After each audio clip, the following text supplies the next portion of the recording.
berada di kamar tengah.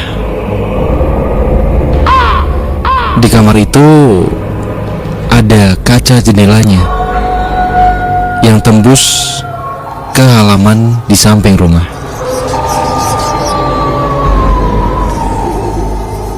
Ketika itu bertepatan dengan saya yang sehabis mandi. Kemudian berjalan ke kamar depan.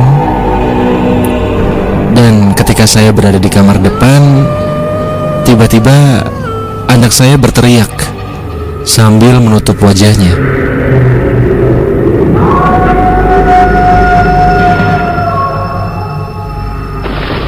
Sambil berteriak mengatakan, "Mama, jangan gitu, aku takut."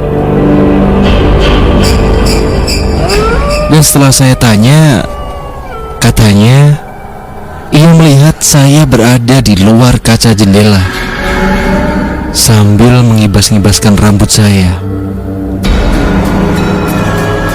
Padahal saya berada di kamar depan.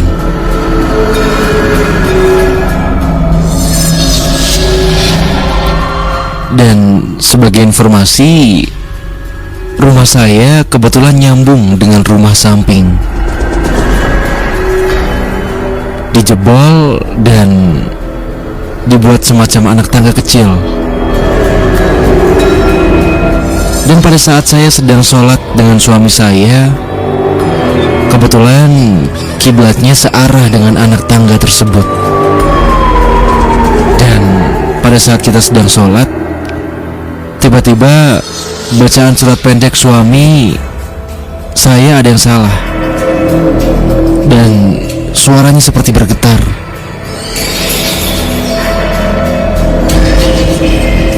Singkat cerita, sehabis sholat saya yang penasaran, karena ketika itu suami saya terkesan seperti takut akan sesuatu.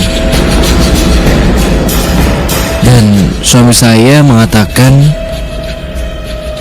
ia melihat sekelebat bayangan orang yang lewat,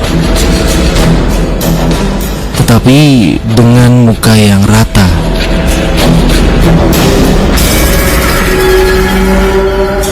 Saya berharap itu hanya halusinasi suami saya saja.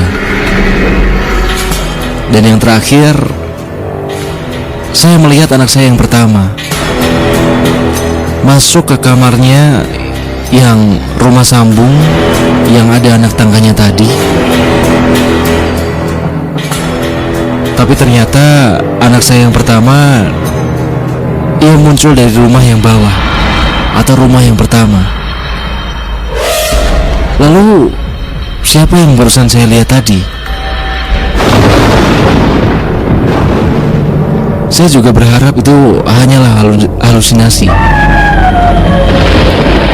Dan kalau kata orang, sebelum perumahan ini ada, dulu daerah ini adalah jurang yang sungainya lebar.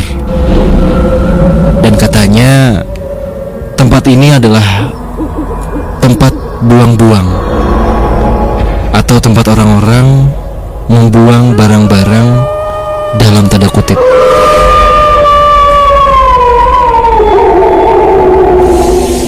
Dan sebagai informasi, sebelum rumah yang menyambung itu kami tempati,